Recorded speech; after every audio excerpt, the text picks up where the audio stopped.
क्या सुना? क्या सुना? क्या सुना?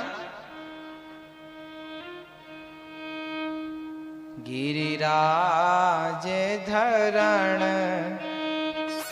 मैं हूँ तेरी शरण। गिरिराज धरण मैं हूँ तेरी शरण। गोवर्धन को भगवान ने एक अंगुली से धारण कर लिया, धारण कर, एक अंगुली से। इतना बड़ा पहाड़ भगवान भक्तों के लिए धारण कर लेते हैं। भगवान कहते हैं तुम मेरे तो बन जाओ, मैं तुम्हारे लिए पहाड़ भी उठाने को तैयार हूं। उठा लिया। हम बनते नहीं, वो हमारे लिए उठाता नहीं। सब कुछ करते हैं मेरी माँ, सब कुछ करते हैं। बिना पांव के चल जाते हैं, बिना हाथ के काम कर लेते हैं, बिना आंख के देख लेते हैं, बिना कान के। भगवान है, सब कर सकते हैं। इसलिए हमें ज्यादा चिंता, जरूरत से ज्यादा चिंता नहीं करनी चाहिए। होगा तो होगा, नहीं होगा तो नहीं होगा। करना भी उनको है, नहीं करना भी उनको। करना होगा तो करेंगे, नहीं करना अपने को क्या। अपन तो कर्म करते रहे। विद्यार्थी मन लगा के पढ़े और मन लगा के लिखे। एग्जाम में खूब जल्दी जल्दी लिखो, सारे प्रश्नों का उत्तर लिखो। अब तुम अच्छा करोगे तो फिर अच्छा रिजल्ट आएगा, इसमें टेंशन लेने की क्या जरूरत है। कर्म बिगड़ा तो रिजल्ट बिगड़ा। कर्म बिगड़ता है तो फल बिगड़ता है। कर्म अच्छा होता है तो परिणाम भी अच्छा आता है। जिनके कर्म कमजोर होते हैं, परिणाम उन्हीं के बिगड़ते हैं, है ना। लोग चिंता करते हैं होगा क्या नहीं। अरे होगा, कर्म करते रहो ना। तुम अपना लिखो, नंबर देने वाला तो मास्टर है, वो जांचेगा, कॉपी देखेगा, देगा नंबर। हमारा मास्टर तो हमारा कन्हैया है। हमारे नंबर तो वही देता है कितने के लायक हैं हम। 2 नंबर दे दे या 100 नंबर दे दे, चाहो तो पार लगा दो, चाहो तो डुबा दो। अब गाड़ी तो तुम्हारी हाथ में है।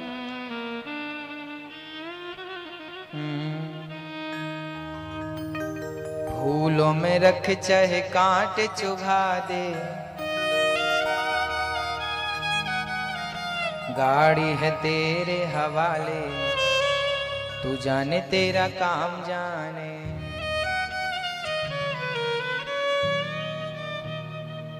जीवन है तेरे हवाले, तू जाने तेरा। चाहे तू रख ले चाहे डुबा दे, फूलों में रख चाहे कांट चुभा दे, गाड़ी है तेरे हवाले, तू जाने तेरा काम जाने। अब सौंप दिया इस जीवन का सब भार तुम्हारे हाथों में। अपना भार उठाओ और किसके हाथों में? अब सौंप दिया। तुम केवल खुश रहा करो, टेंशन फ्री। क्या करना है तुम्हें? क्या करना है? खुश रहो, हंसते रहो। क्योंकि ये शरीर जो है ना, हंसने मुस्कुराने प्रसन्नता के लिए है। आपने कभी गधे को हंसते देखा? पीथमपुर में गधे हंसते हैं, बिल्ली हंसती है, कुत्ता, भैंस हंसती है? नहीं नहीं। 84 लाख योनियों में केवल मनुष्य अर्थात आपको और हमको हंसने का मौका मिला। खूब हंसा करो। अभी हंस लो, क्या बिगड़ा है? और जोर से। मैया जी आपका दांत क्या टूट गया था? थोड़ा गैप दिख रहा है। बोलो राधे राधे। ऐसे ही हंसा करो, खुश रहा करो। बंदर का मुंह बनाए बैठ जा रहे, ये मुंह अच्छा थोड़ी लगता है। मेकअप करने से भी आप इतने सुंदर नहीं लगते जितने सुंदर आप मुस्कुराने से लगते हैं। होठों की मुस्कान ही आपकी सबसे बड़ी सुंदरता। वो सुंदरता तो ना जाने कहां चली गई, लीपा पोती पहले कर लेते हैं। जो रियल है वो रियल है सो है। इसलिए सदा मुस्कुराओ, सदा प्रसन्न रहो। हाल बेहाल सब चलता रहता है। हाँ मैया जी, टेंशन घर पे, पहली बात तो टेंशन लेने का नहीं। अच्छा एक बात बताओ, हमारी टेंशन लेने से क्या कोई समाधान होता है? हल होती है समस्या? यदि हमारे टेंशन लेने से समस्या हल हो रही है तो हम ले लें, होती है। एक बात बताओ कि हमारा चाहा कुछ होता है क्या? यदि हमारा चाहा कुछ होता ही नहीं है तो हम इतना ज्यादा चाह रखें क्यों? भाई तुम्हारा चाहा कभी नहीं होता मेरी माँ, सब कुछ ईश्वर का चाहा ही तो होता है। हम लोग थोड़ी चाहते हैं कि हम बुढ़े हो जाएं, पर हो जाते हैं। नहीं चाहते फिर भी हो रहे हैं। कोई थोड़ी चाहता है कि हम अंधे हो जाएं, फिर भी अंधा हो जाता है। कोई थोड़ी चाहता है कि हम बीमार पड़ जाएं, फिर भी पड़ जाता है। कोई थोड़ी चाहता है कि घुटनों में दर्द चालू हो जाए, फिर भी हो जाता है। कोई थोड़ी चाहता है कि पेट में दर्द हो जाए, फिर भी हो जाता है। हमारे चाहने से हुआ क्या आज तक, ये बताओ? सारा कुछ तो उसी के चाहने से हुआ है। इसलिए तुम अपनी चाह ही खत्म कर दो और जो वो चाहता है उसकी चाह में, मर्जी में राजी हो जाओ। तेरी मर्जी का मैं हूं गुलाम, मेरे अलबेले राम। जो भी कराल मैं हूं तुम पर न्योछावर, जो भी कराल मैं हूं तुम पर न्योछावर। दे दो सजाया इनाम, मैं तुम्हारे चरणों में पड़ा हूं, चाहो तो लात मार दो और चाहो तो उठाकर गले से लगा लो, तुम्हारी मर्जी है ना? हम किसके दर पे पड़े हैं? कन्हैया तुम्हें एक नजर देखना है। दर्शन की चाह लेकर जाओगे, मिलना ना मिलना उनकी मर्जी है, और उन्हें पाने की इच्छा तो हमारी ही मर्जी होगी ना। जो तुम्हारी मर्जी है वो उचित मर्जी रखो, उन्हें पाने की मर्जी तो हो, बाकी कोई मर्जी ना हो, बाकी कोई इच्छाएं ना हो।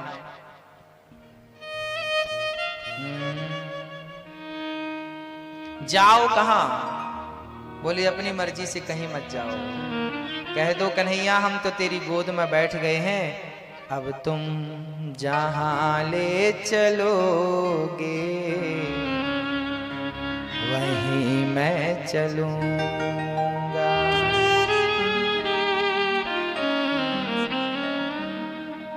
जहां नाथ रख दोगे, जहां नाथ रख दोगे वहीं मैं रहूंगा। जहां ले चलोगे वहीं मैं चलूंगा।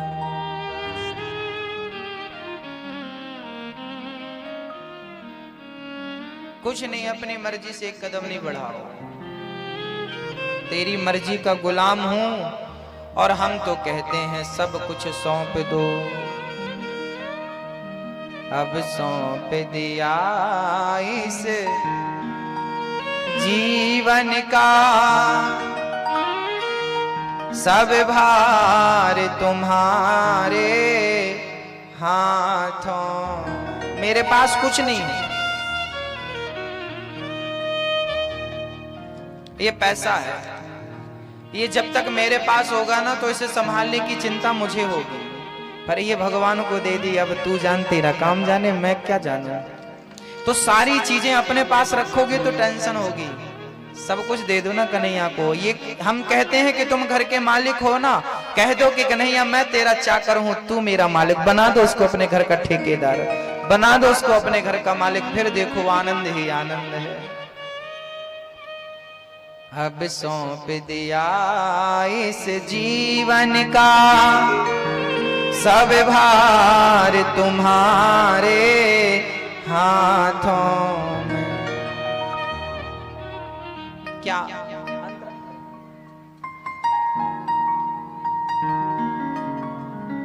क्या कह रहे हैं भक्त जानते हैं?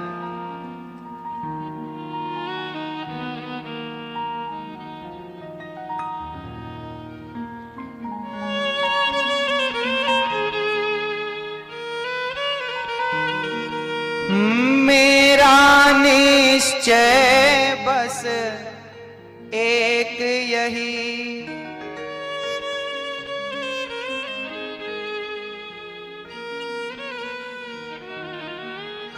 मेरा निश्चय बस एक यही, एक बार तुम्हें पा जाऊं मैं, एक बार तुमको पाने की इच्छा, और अर्पण कर दूं दुनिया भर का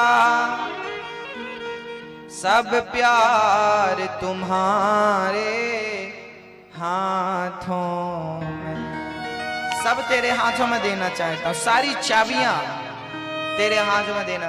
सारी चाबी दे दोगे तो टेंशन खत्म हो जाएगी ना मैया जी। तो क्या करना है आपको? मुस्कुराते रहना है, सदा मुस्कुराना है। जिंदगी में जिंदगी का राज पाना चाहिए, जिंदगी में जिंदगी को मुस्कुराना चाहिए।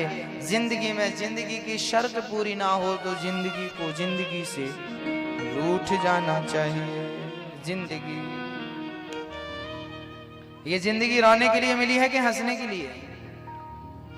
हाँ, थोड़ा हंस भी लिया करो मेरी माँ, अच्छे लगते हैं आपके, बिल्कुल दांत नहीं है। बोलो राधे। क्या हंसने से पता चल जाता है ना कि आप लोग ब्रश करते हैं कि नहीं? कौन गुटखा तंबाकू खाता है ये भी पता चल जाता है। इसलिए हंसते रहना, हंसी ना आए तो घी घी बोलते रहना चाहिए। घी घी घी घी घी घी घी घी।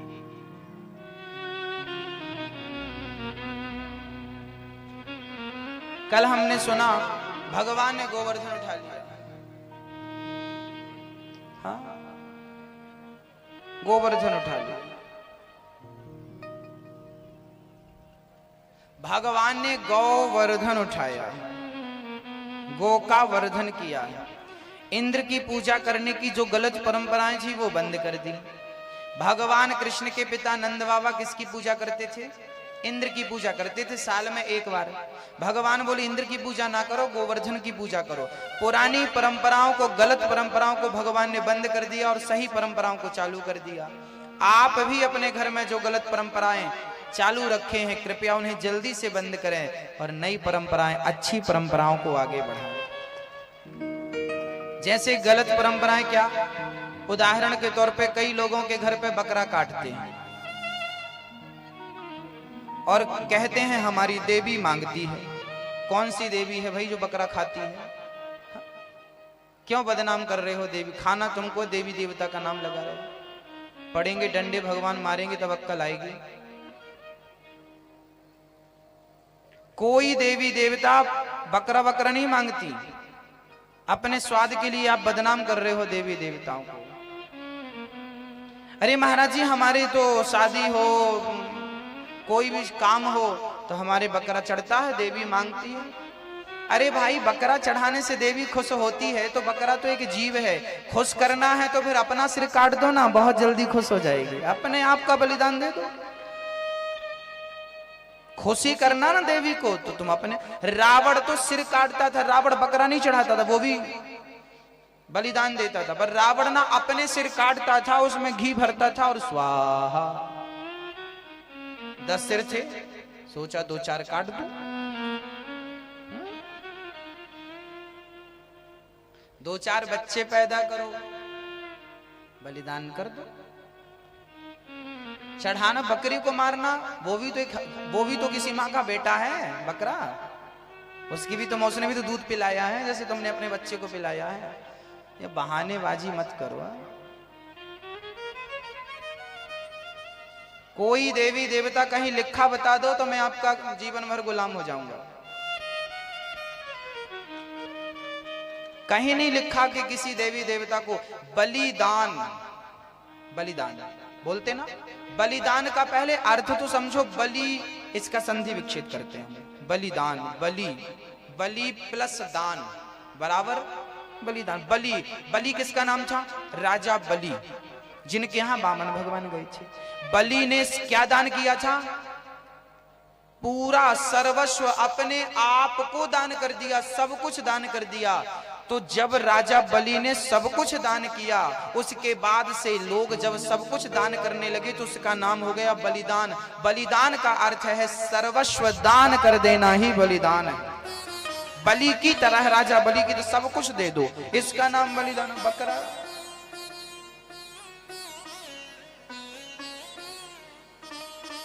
ये गलत परंपरा है। कल से नहीं, आज से नहीं, अभी से बंद कर दो।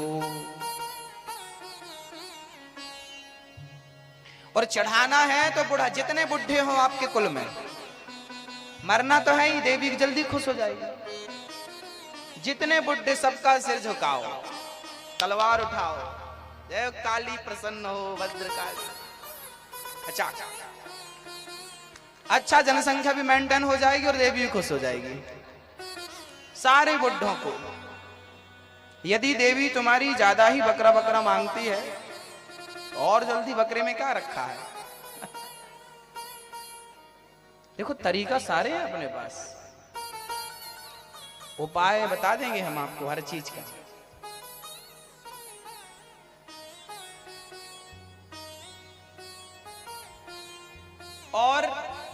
और अपने दादा परदादा को नहीं मारना, तो फिर भगवान ने तुम्हें हर हाथ में 5 उंगली दे रखी है, एक उंगली काटते रहो। भद्रकाली को एक उंगली काट करके सेवा। हमारे गांव के पास माता जी का एक मंदिर है, वहां पर लोग ना अपनी जीभ काट के चढ़ाते हैं। किसको? माता जी को। आज भी आप लोग जाएंगे, बहुत सारी माता जी के मंदिर आसपास भी आपने देखा और सुना होगा, जीभ काट के चढ़ाते हैं। और माता जी का ऐसा प्रताप है कि जीभ काट के जिसने चढ़ाई है उसकी 10 मिनट के अंदर जीभ वापस दे देती है माता जी। सुना कभी आप लोगों ने? हाँ। तो चढ़ाना है तो भाई अपना बलिदान, अरे चढ़ाना है तो अपना अहंकार चढ़ा दो, चढ़ाना है तो अपना क्रोध चढ़ा दो। आपके अंदर जो लाखों बुराइयां हैं उनका बलिदान करो। बकरे में क्या रखा है? कब जानोगे, कब जागोगे, कब समझोगे? ये जो परंपराएं, गलत परंपराएं हैं, इनको खत्म करो, इनको नष्ट करो।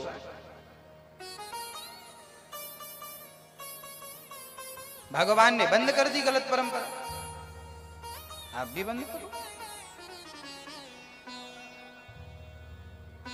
हमारे शास्त्र कहते हैं अहिंसा ही परमो धर्मः। किसी की रक्षा करना तो आपका धर्म है, पर किसी की जान लेना आपका धर्म नहीं। किसी की जान आप बचा तो सकते हैं, जान बचाने का अधिकार तो है, पर किसी की जान, यदि आप किसी को जान दे नहीं सकते, किसी की जान, किसी मरे को जिंदा नहीं कर सकते, तो किसी जिंदा को मारने का अधिकार कहां दिया ईश्वर ने आपको?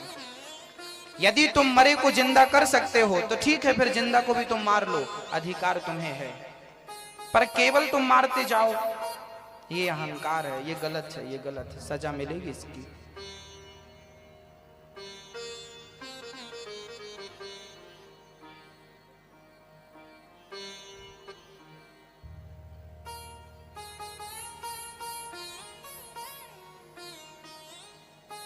बोलो राधे राधे।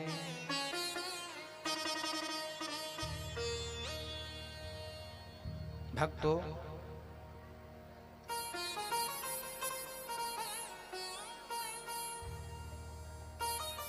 भगवान श्री कृष्ण आज यमुना के पावन तट पर के सुंदर सी बांसुरी बजा रहे हैं।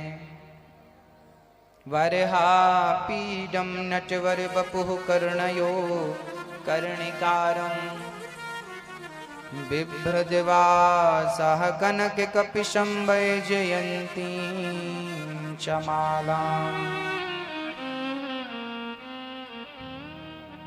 रन्ध्रान् वेणोरधर सुधया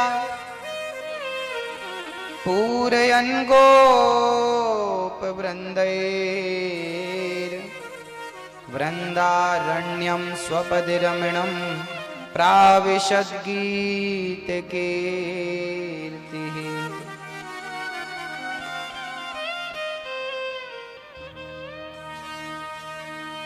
यमुना के पावन तट पर खड़े होकर मेरे गोविंद ने जो बांसुरी बजाई, भगवान पिता रात्रि शरदोत्फुल्ल मल्लिका वीक्षरन्तुं मनश्चक्रे योगमायामुपाश्रितः।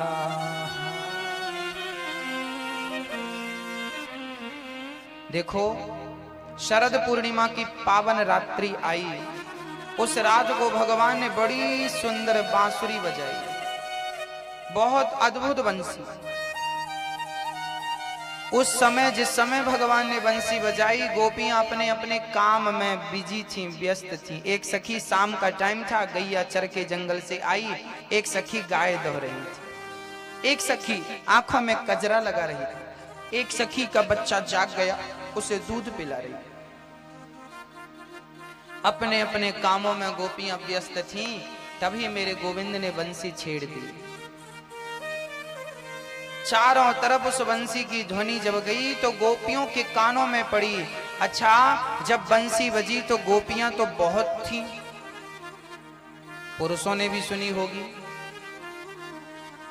दुष्टों ने भी सुनी होगी ना।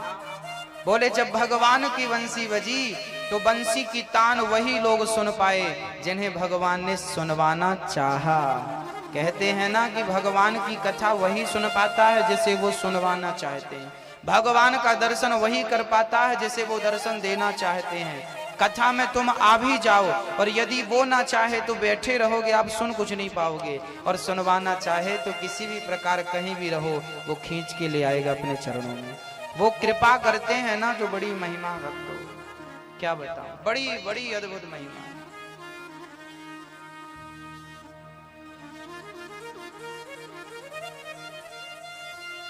अद्भुत महिमा गोविंद की।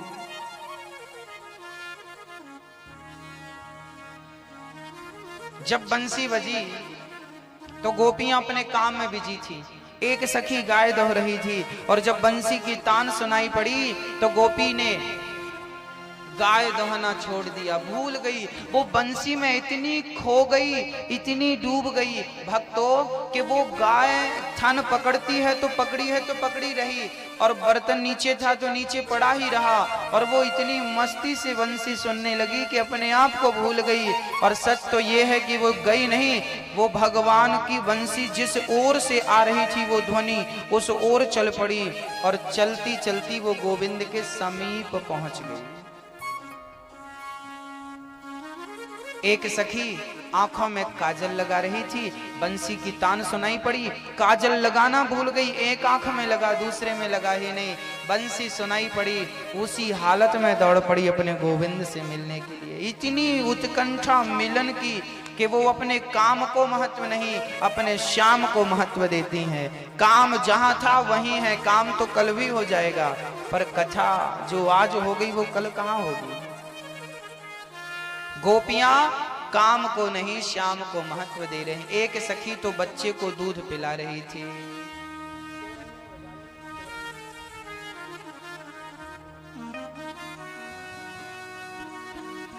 एक सखी बच्चे को दूध पिला रही थी।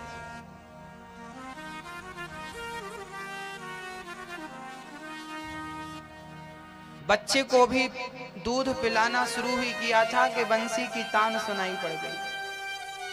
भूल गई सखी कि मेरी गोद में एक बच्चा भी है। नीचे किया बालक को, खड़ी हो गई और जिस ओर से बंसी आ रही थी उस ओर सखी दौड़ पड़ी। अर्थात गोपियों के हृदय में भगवान के प्रति इतना प्रेम था कि वो काम, बच्चे को दूध पिलाने जैसे काम को भी वो छोड़ करके और भगवान से मिलने के लिए चल पड़ी।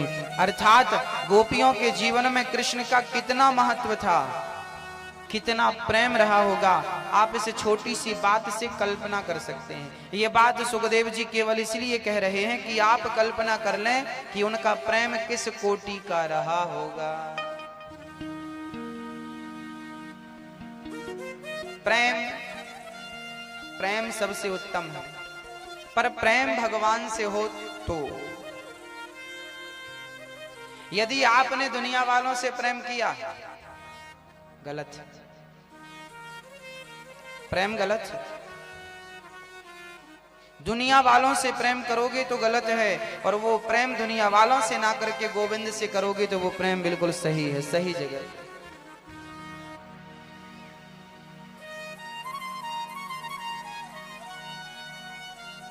भक्तों,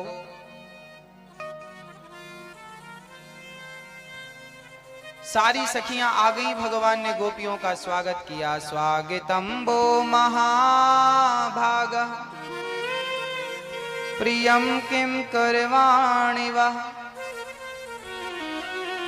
ब्रजस्यानामयं कश्चित् ब्रूतागमन कारणम्।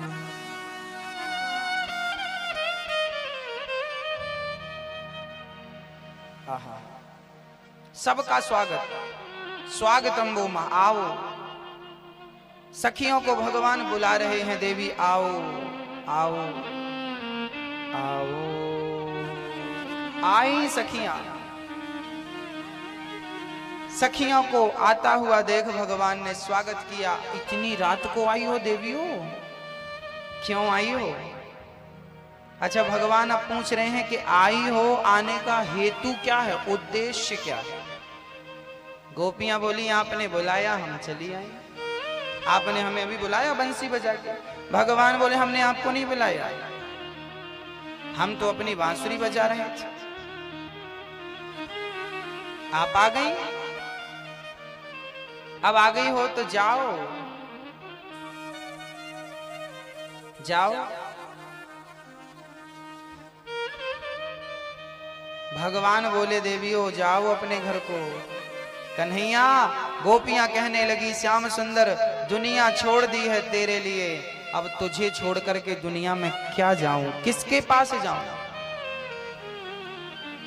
हाँ,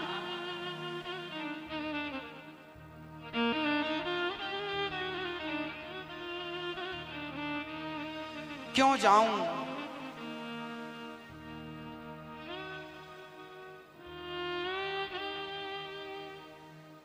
भगवान ने गोपियों से कहा देवियों, पति की सेवा कभी नहीं छोड़नी चाहिए। पति भगवान होता है नारी के लिए, नारी को अपने पति की सेवा करनी चाहिए।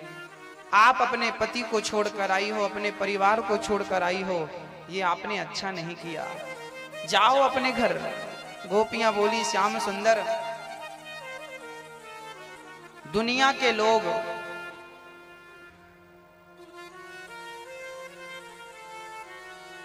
दुनिया के पति योग्य नहीं, ऐसे वर को क्या वरूं जो जन्मे और मर जाए। बरिए बर गोपाल को मेरे चुनरो अमर कर जा।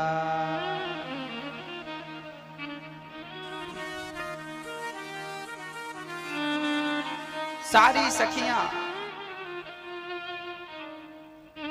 गोविंद के पास पहुंच गईं और भगवान का उपदेश प्रवचन चालू हो गया। अब हम भगवान के उस ज्ञान को सुनेंगे जो ज्ञान भगवान ने गोपियों को दिया। दोहसीलो दुर्भगो वृद्धो जड़ो रो ये धनो पिवा। भगवान कहते हैं देवियों, अपने पति को कभी नहीं छोड़ना चाहिए, पति चाहे कैसा भी। अद्भुत ज्ञान, अद्भुत बात कही मेरे गोविंद ने। ये ज्ञान हम सभी के लिए बहुत आवश्यक है, इसलिए ये ज्ञान हम आप तक पहुंचाना चाहते हैं। जरूर आप इसे सुनिएगा, श्रवण कीजिएगा।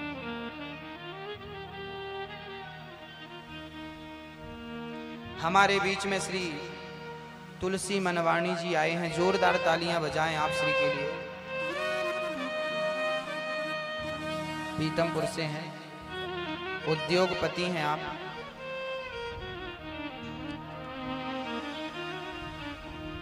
स्वागत है।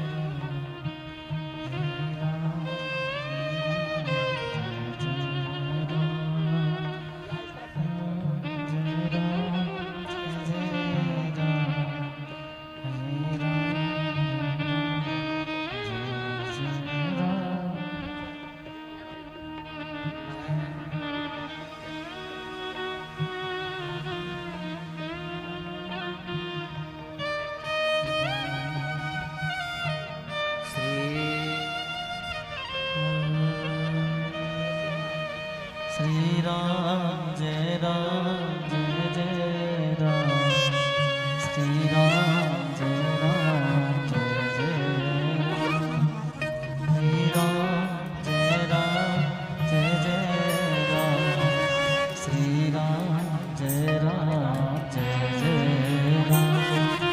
दो अक्षर का प्यारा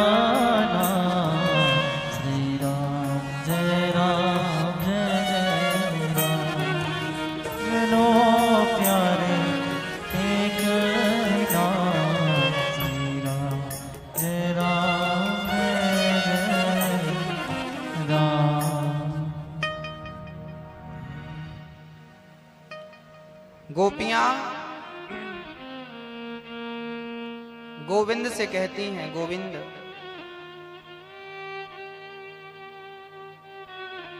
अब हम आ गई हैं, जा नहीं सकती। कन्हैया बोले, देखो देवियों, चली जाओ यहां से, चली जाओ। पति और परिवार को छोड़कर आई हो, ठीक नहीं किया तुमने। गोपियां बोली, श्याम सुंदर, दुनिया के पति तो तस्वीर की तरह है, साक्षात पति तो आप हैं। आपको छोड़कर भला हम कहां चली जाएं? दुनिया के पति मात्र तस्वीर हैं, दुनिया के लोग मात्र तस्वीर हैं, साक्षात पति तो गोविंद है। ऐसे वर को क्या वरूं जो जन्मे और मर जाए, बरिए वर गोपाल को मेरो चुनरो अमर कर जाए। पति ऐसा हो जिसको एक बार वरण कर लो तो कभी फिर उसके नाम की मेहंदी छुटानी ना पड़े, मांग पहुंचनी ना पड़े।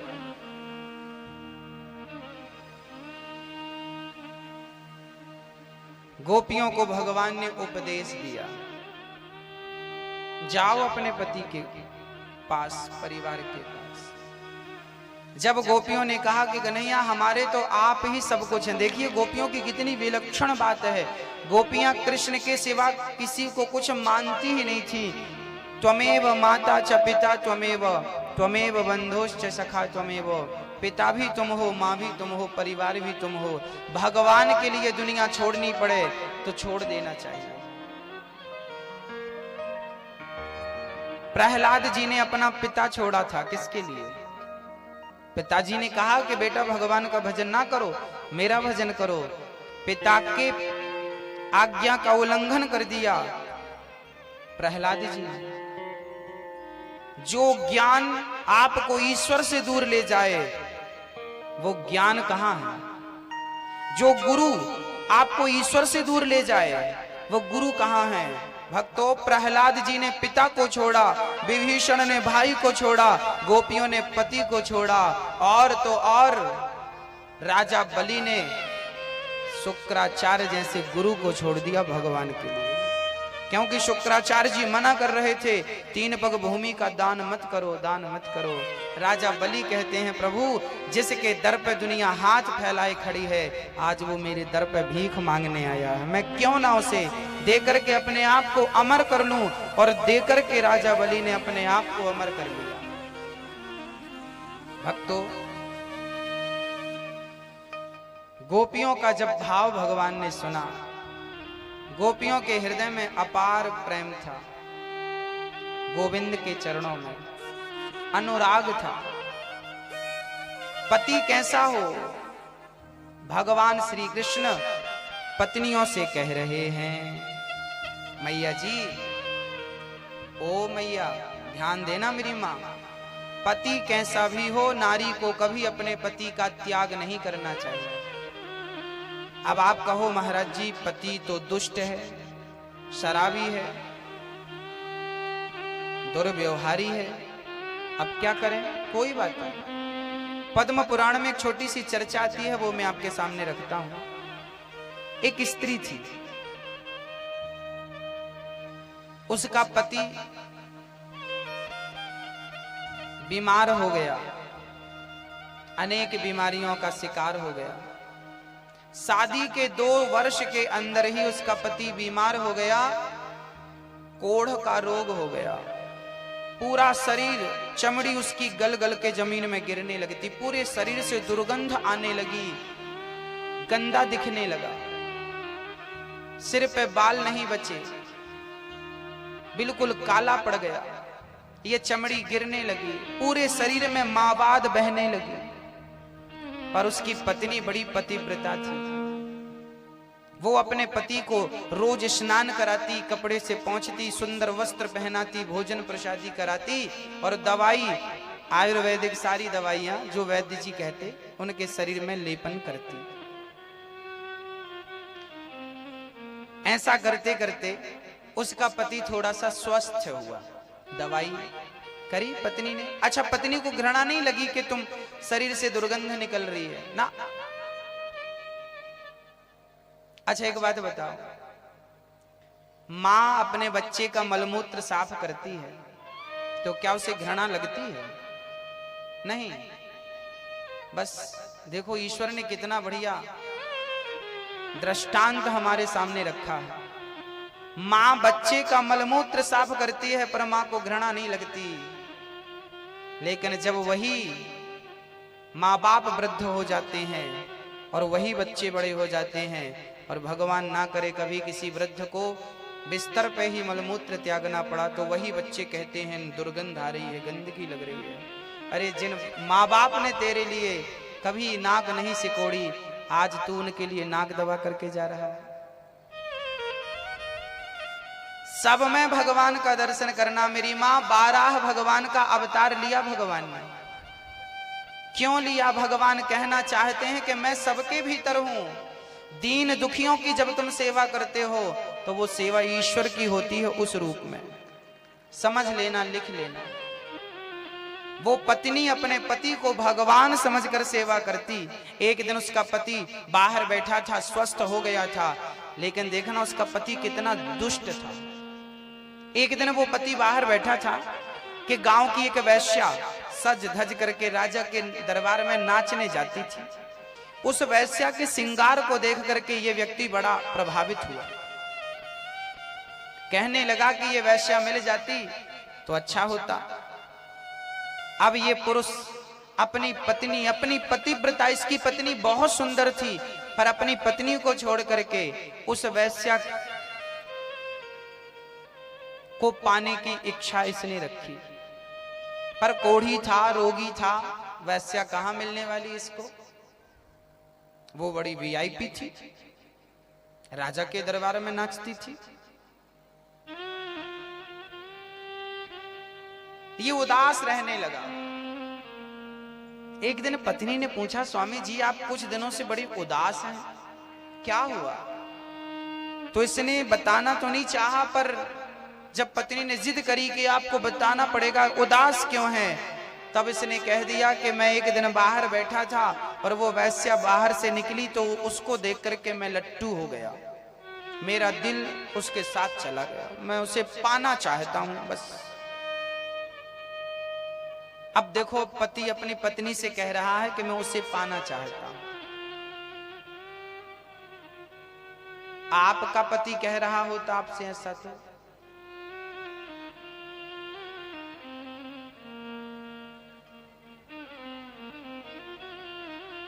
उसकी तो 12 बज जाती।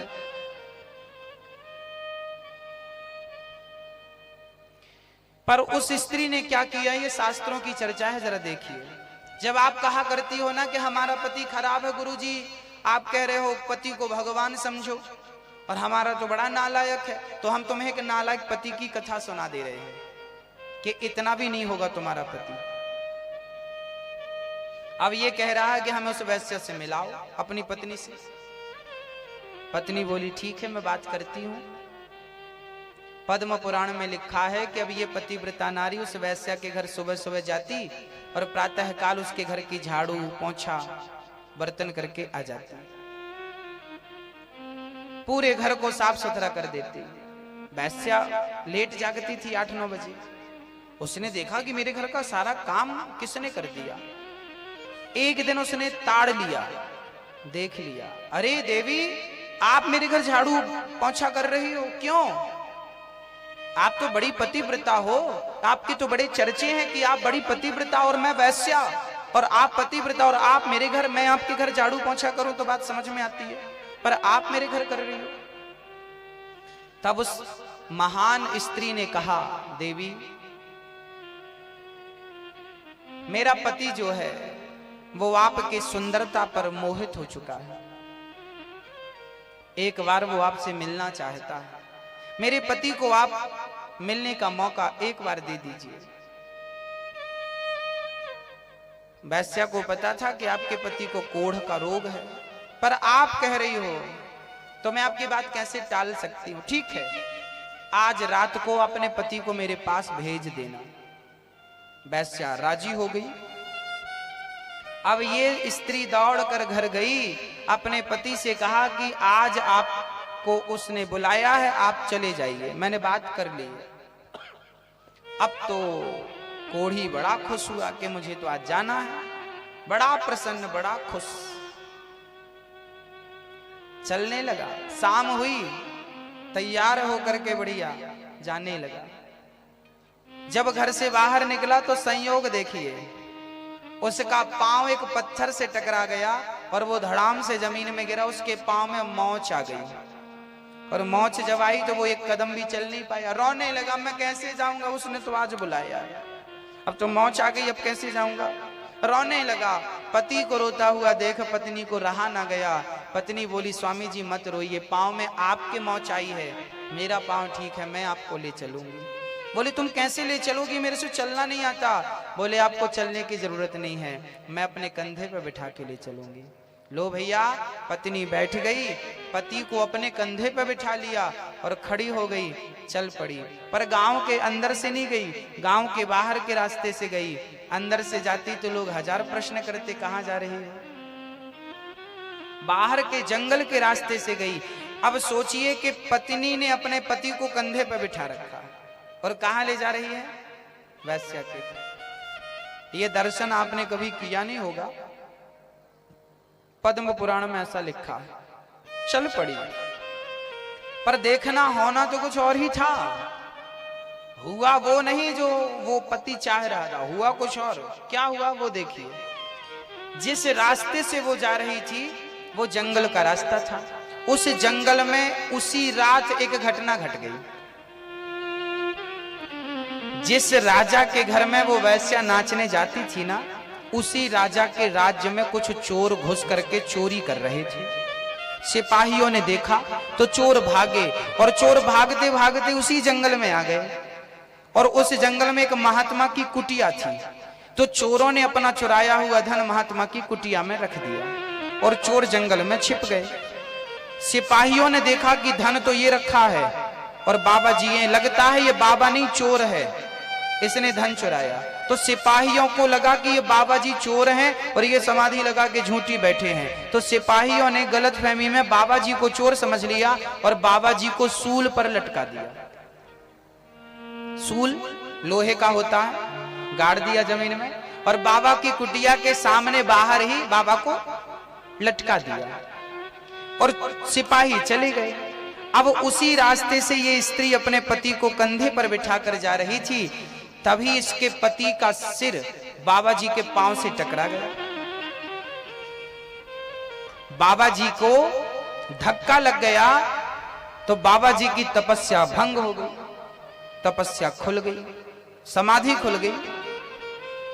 महात्मा जी की समाधि खुली, उन्होंने श्राप दे दिया, मूर्ख, जिसने मेरी तपस्या भंग की है, जिसके शरीर का मेरे शरीर में स्पर्श हुआ है और तपस्या भंग हुई, मैं उसे श्राप देता हूं, सूर्य उदय होते ही उसके प्राण निकल जाएंगे। अब तो कोढ़ी राम रोने लगे, मैं तो मरा, मैं तो गया। अब वो वैश्या वैश्या सब भूला, लगा रोने के, बस सूर्य उदय होते ही निपट जाऊंगा। महात्मा जी क्षमा कर दो, गलती हो गई। महात्मा जी बोले कोई गलती नहीं, तुझे मरना पड़ेगा सुबह। तब उसकी पत्नी अपने पति को कंधे से उठाकर नीचे रखती है और कहती है कि स्वामी जी आप चिंता ना करो, सूर्य उदय होगा तो आप मरेंगे। मैं कहती हूं हे सूर्य भगवान, यदि मैंने सच्चे मन से अपने पति की सेवा की हो और स्वप्न में भी दूसरे पुरुष का चिंतन ना किया हो, तो जब तक मैं आज्ञा ना करूं सूर्य भगवान आप उदय मत होना, मेरी आज्ञा। पद्म पुराण में लिखा है 24 घंटे हो गए, 48 घंटे हो गए, सूर्य भगवान का पता नहीं था। हाहाकार मच गई पृथ्वी में। सूर्य भगवान को क्या हुआ? ब्रह्मा जी विष्णु जी पहुंच गए। सूर्य जी क्या हुआ? बोले एक नारी ने रोक रखा है। अब ब्रह्मा जी विष्णु जी आ गए, शंकर जी भी आए, देवी इस प्रकृति के नियम को क्यों भंग कर रही हो, आने दो सूर्य को। ना, मेरे पति चले जाएंगे, मैं नहीं आने दे सकती।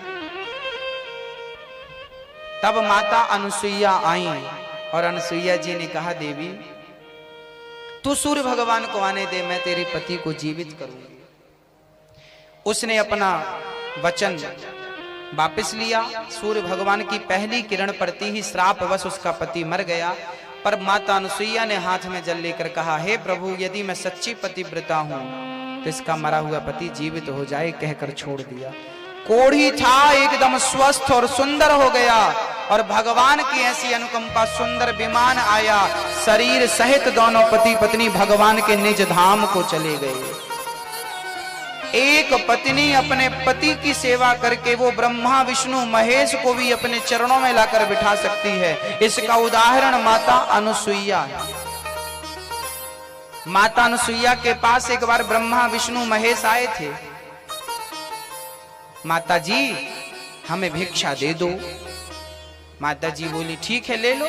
तीनों जी बाबा जी बन के आए थे, साधु जी बन के आए। मैया, ओ अनुसुईया मैया भिक्षा दे दो माँ। अनुसुईया जी आई कंद मूल फल लेकर। तो तीनों ने क्या बोला, ना हम ऐसे फल नहीं लेंगे। तो कैसे लोगे? तो तीनों ने कहा ब्रह्मा विष्णु ने कि तुम पहले अपने पूरे वस्त्र उतार दो, निर्वस्त्र हो जाओ, और जब तुम निर्वस्त्र हो जाओगी ना तब फिर हम तुम्हारे हाथों से भिक्षा लेंगे। अनुसुईया जी समझ गई कि ये कोई छोटे मोटी नहीं है। उन्होंने हाथ में जल लिया और कह दिया, हे प्रभु इन्हें बच्चे बना दो। तीनों देवताओं, तीनों साधु के ऊपर जल डाला। तीनों बच्चे बिना कपड़े के छोटे छोटे हो गए, पैदा हुए बच्चे टाइप के। माँ ने अपना दूध पिलाया, 3 पालने लाई और तीनों पालने में तीनों को झूला झूला रही। माता अनुसुईया ने डाल दियो पालना, झूल रहे तीनों देव बन करके लालना। ये माँ अनुसुईया झूला रही। सरस्वती, लक्ष्मी और पार्वती को पता चला कि हमारे पति तो आजकल बच्चे बन गए। तीनों आई, अनुसुईया जी माँ जी माफ कर दो, हमने आपकी परीक्षा लेने के लिए इन्हें भेजा था कि आप कितनी बड़ी पतिव्रता हो। क्या हमसे बड़ी पतिव्रता हो? आप तो हमसे बड़ी निकल गई। हमारे पति लौटा दो। अनुसुईया जी बोली तुम्हारा परिचय, कौन तुम? ये तीनों की हम पत्नी, ये ब्रह्मा विष्णु महेश है, हम सरस्वती हैं, हम लक्ष्मी हैं, हम पार्वती हैं। अनुसुईया जी बोली तुम फ्रॉड बहू हो, हमारे बच्चे छोटे बड़े हो जाएंगे तो हम खुद शादी करेंगे। तीनों घबराएंगे, राम राम हाथ से ना निकल जाए। हमारे पति गिर पड़ी चरणों में। तो माता जी बोली फिर एक काम करो, अपना अपना पति उठाओ जाओ। अब तीनों बोली भगवान इतने इतने पति क्या करेंगे हम? माता जैसे थे वैसे ही लौटा दो। तब माता जी ने तीनों को ज्यों का त्यों किया और ब्रह्मा विष्णु महेश माता अनुसुईया के चरणों में गिर पड़े हैं। ये पातिव्रत धर्म की महिमा है। एक स्त्री पतिव्रता होकर के सब कुछ कर सकती है। तो आपको क्या बनना है मेरी माँ? क्या बनना है? बोलो जोर से। पतिव्रता बन सकती हो, कोई बड़ी बात नहीं है। नारी को पतिव्रता ही होना चाहिए, जो अपने पति के अतिरिक्त किसी और को ना देखे, किसी पर पुरुष का चिंतन ना करे, सोचे भी ना, बस वही तो पतिव्रता है कलयुग में। अब आप कहो कि हमारा पति नालायक है, दुष्ट है, तो वो जैसा है वो रहे, उसको क्या करना, वो जैसा है वो रहे, आप अपना मस्त रहो। एक बात यहां पे और समझने की है, समझने की ये है कि कई लोगों के पति बहुत अच्छे होते हैं, कई लोगों के पति बहुत खड़ूस होते हैं, दुष्ट। क्यों ऐसा क्यों होता है कि भगवान किसी को अच्छी जोड़ी देता है और किसी को झगड़े लड़ाई में जिंदगी गुजर जाती है? क्यों ऐसा होता है? मैया जी एक बात याद रखना मेरी बात, इस सृष्टि में आपको यदि सुख मिल रहा है तो वो आपके ही पुण्यों का फल है, और यदि दुख मिल रहा है तो वो आपके ही पापों का फल है, वो आपका ही किया हुआ। को न काहू को सुख दुख कर दाता, निज कृत कर्म भोग सब भ्राता। एक पत्नी थी, वो अपने पति से बड़ी परेशान थी। देखो आपका पति पिछले जन्म में क्या था? आपका पति आपको प्यार करता है और किसी का पति किसी को गाली देता है, मारता है, प्रताड़ित करता है। क्यों ऐसा क्यों होता है? इसका उत्तर देने जा रहा हूं, ध्यान पूर्वक सुनिएगा। एक पत्नी थी, उसके पति ने आज उसकी खूब पिटाई करी। दौड़ी दौड़ी अपने गुरुजी के पास चली गई। गुरुजी, आज हमारे पति ने हमें बहुत मारा है। गुरुजी बताओ क्यों मारा है उसने हमें? बहुत क्यों मारता है? सबके पति तो बढ़िया है, हमारी पति घटिया है, क्यों? गुरुजी ने कहा ये बताओ तुम्हारे पति ने तुम्हें भोजन दिया कि नहीं? हाँ हाँ खाना तो देता। जाओ फिर। गुरुजी ने कहा तो जाओ। चली गई। दूसरे दिन फिर आई, गुरुजी आज बहुत मारा पति ने, बहुत मारा है। गुरुजी बोले कि आज उसने भोजन दिया? हाँ हाँ भोजन तो बराबर दिया। गुरुजी बोले तो फिर चली जाओ, घर जाओ। फिर चली गई। तीसरे दिन फिर आई, गुरुजी आज तो बहुत मारा, खोपड़ी फूट गई। क्यों मारा गुरुजी? गुरुजी बोले खाना दिया। अरे रोज देता है, खाना देता है कि नहीं मैं ये थोड़ी पूछ रही हूं, मारता क्यों है ये बताओ गुरुजी। गुरुजी बोले बेटी वो तुझे पिछले जन्म का तेरे से जो हिसाब था ना वो चुका रहा है। अरे ऐसा कौन सा हिसाब गुरुजी? तब गुरुजी ने कहा कि देखो ये जो आपका पति है ना, ये पिछले जन्म में आपका बेटा था, आप इसकी सौतेली मां थी। कौन सी मां? सौतेली जानते हैं? जानते हैं? सौतेली, आप सौतेली मां थी। इसकी मां मर गई थी बचपन में, तुमने बहुत अत्याचार किया था इस बच्चे पर। 4 दिन तक एक बार तुमने इसे भोजन नहीं दिया था। 4 दिन तक इसे तुमने खाना नहीं दिया था। पानी भी देती थी तो गर्म पानी देती थी पीने को, जिससे मुंह जल जाए। और इसे बांध कर तुमने कपड़े उतार करके इसके पूरे, और तुमने इसकी जो पिटाई की थी, पूरा शरीर लाल पड़ गया था, शरीर से रक्त बहने लगा था। लेकिन तुम इतनी निर्दयी थी कि इतनी सी दया नहीं आई, मारती गई मारती गई मारती गई। उस जन्म में, पिछले जन्म में तुमने इसके साथ जितना अत्याचार किया, जितने थप्पड़ तुमने मारे थे, एक एक थप्पड़ का इस जन्म में वो तुम्हारा पति बनकर हिसाब ले रहा, ब्याज सहित। मत भूल जाना कि ईश्वर के घर में थोड़ी देर है, अंधेर बिल्कुल नहीं। मैं दुखी हूं तो मेरे दुख का कारण मैं खुद हूं, मैं सुखी हूं तो मेरे सुख का कारण आपके अपने कर्म आपका। को ना काहू को सुख दुख कर दाता, निज कृत कर्म भोग सब भ्राता। अच्छा किया है तो अच्छा मिलेगा, बुरा किया तो पेड़ बोए बबूल का तो आम कहां से है? जो बोया है वही काटोगी मेरी मां। अब यहां एक बहुत बढ़िया प्रश्न खड़ा होता है कि यदि हमारे अच्छे का ही, भाई क्या सीटी बार बार आ रही है, कम करो। राधे, ठीक है। अब यहां एक प्रश्न खड़ा हुआ कि यदि हमारे अच्छे कर्मों का फल हमें अच्छा मिलना है, हमारे बुरे कर्मों का फल हमें बुरा मिलना, जब हमारे कर्मों का ही फल हमें भोगना है तो फिर भगवान की भक्ति क्यों करें? अब ये प्रश्न खड़ा हो तो कोई प्रश्न करे कि महाराज जी, जब हमारे अपने कर्मों की हमें मिलना है, अच्छा करेंगे अच्छा मिलेगा, बुरा करेंगे तो फिर भजन क्यों करें? आप माला जपने का क्यों कहते हो? फिर क्यों? इसका भी एक समाधान है। क्यों? कारण है। एक गुरु के 2 चेले थे, शिष्य।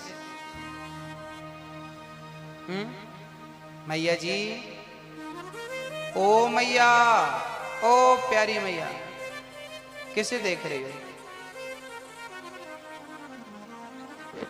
पता नहीं किसे खोज रही है, कौन गुम गया?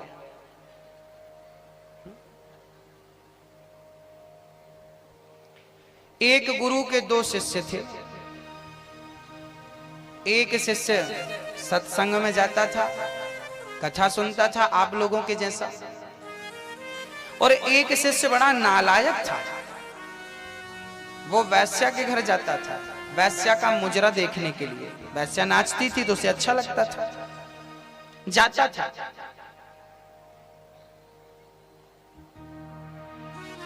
एक दिन जो वैश्या के घर गया था मुजरा देखने, जब वो वापस आया ना तो उसे रास्ते में सोने की थैली मिल गई।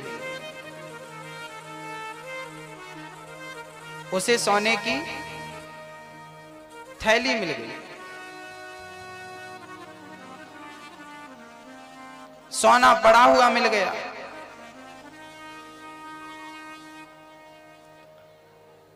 उसने सोना उठाया, माला माल हो गया।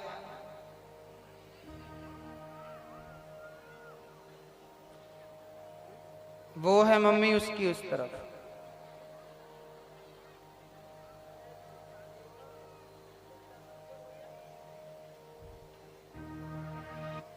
झुक के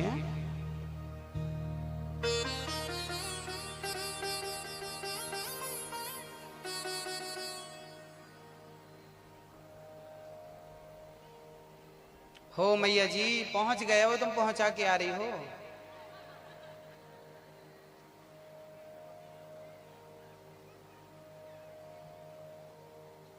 मन स्थिर नहीं है क्यों?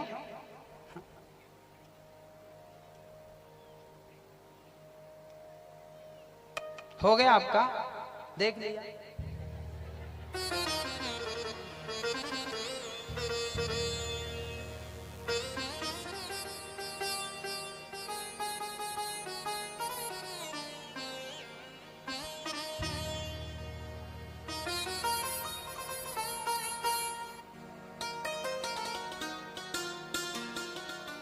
जैसे जिस बग्घी में दूल्हा बैठता है ना, उस बग्घी में जो घोड़ा होता है, तो घोड़े का मालिक उस घोड़े की आंख बांध देता है। देखा कभी आपने? घोड़े की आंख बिल्कुल दबी रहती है, बिल्कुल सीधा बस दिखता है उसको, ऐसे जो वो पट्टी लगा देता है ताकि यहां वहां न देख। आपको भी लगाना चाहिए वैसे कक्षा में आने के पहले, ताकि केवल ठाकुर जी दिखे, दुनियादारी ना दिखे। क्योंकि उसको दिखता रहता है ना, तो फिर वो सीधा नहीं चलता, वो यहां वहां दूल्हे को कहीं और ले जाएगा, किसी और दुल्हन से मिला देगा। हाँ। इसलिए घोड़े का मालिक उसकी आंखों में बांध के रखता है ताकि सीधा देखे। आपको भी बांधना चाहिए कथा में आने के पहले, क्योंकि मन रूपी घोड़ा पता नहीं कहां भाग जाए, कब भाग जाए, कोई नहीं जानता। हाँ?